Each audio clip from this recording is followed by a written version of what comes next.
Friends, আমি অনন্যা আরেকটা বড় ভিডিও নিয়ে চলে আসলাম। আর আজকের ভিডিওতে তোমাদেরকে নিয়ে যাব নৈহাটিতে বড় মার দর্শন করাতে। আজকে মঙ্গলবার, আজকে আমার সকাল থেকেই মন চাচ্ছিল যে বড় মার কাছে যাব, কিন্তু সমস্ত রেসপন্সিবিলিটি কাজকর্ম সেরে বাচ্চার দায়িত্ব পালন করে কিভাবে যাব ভাবতে ভাবতেই একটা টাইম সিলেক্ট করে নিলাম যে সৌমুকে টিউশনে ড্রপ করে একটু তাড়াতাড়ি গাড়ি চালিয়ে পৌঁছে যাবো বড় মার কাছে।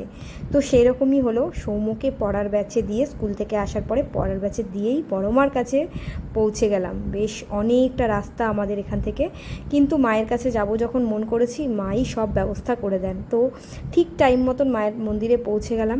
তো মায়ের ছবি এখন খুব একটা নেওয়া অ্যালাউ নেই, তবুও এখন একটু তুলতে দেয়। আগে যেরকম একদমই তুলতে দিত না, এখন কিন্তু তাও মায়ের ছবি তুলতে একটু অ্যালাউ করে।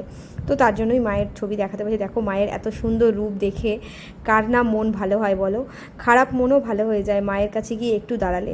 তবে কি জানো তো, মায়ের কাছে গিয়ে যে একটু শান্তিতে কেউ বসবো তার কিন্তু উপায় নেই, কারণ ভীষণ ভিড় থাকে। আর ওখানে খালি একটু পরেই বলবে যে হয়ে গেছে হয়ে গেছে, বেরোন বেরোন, মানে এইরকম একটা তাড়া থাকে। তো মায়ের কাছে গিয়ে যদি শান্তিতে দুদণ্ড বসে যদি মায়ের দর্শন করতে পারি, তার থেকে শান্তির বোধহয় আর কিছুই হয় না। তো এখন কিন্তু প্রত্যেকটা তীর্থস্থান মানেই কিন্তু এই রকমই ব্যাপার, যাওয়ার সাথে সাথেই কিন্তু এই যে ডালি সাজিয়ে যে দোকানগুলো করে, হঠাৎ মানে সবাই টেনে টেনে বলবে আমার দোকানে আসুন, আমার দোকানে আসুন। এইটা তো চলবেই, কিছু করার নেই। যাই হোক, একজন দাদাভাই আমাকে দেখেই বুঝতে পেরেছে পুজো দিতে এসেছি, তো ওনার দোকানে নিয়ে গেল। ওনার দোকানে পুজোর ডালির সাথে সাথে কিন্তু মায়ের ছবিও বিক্রি হয়।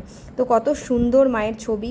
তো আমি মায়ের ছবি আজকে আমার ইচ্ছেই ছিল মায়ের দুটো বড় ছবি কিনবো বাড়ির জন্য। তো আমি মায়ের দুটো বড় ছবি কিনলাম। তারপরে কিন্তু দেখো মায়ের মন্দিরটা এখন কত সুন্দর করেছে, আর চারিদিকে মায়ের মন্দিরকে কেন্দ্র করে কত মানুষের রুজি রুটির ব্যবস্থা হয়ে যাচ্ছে, সেটা দেখে ভীষণ ভালো লাগছে। আসলে মায়ের নাম আর আমাদের সব মানুষদের ভালো থাকার কারণ, এটাই তো মেন কথা, তাই না?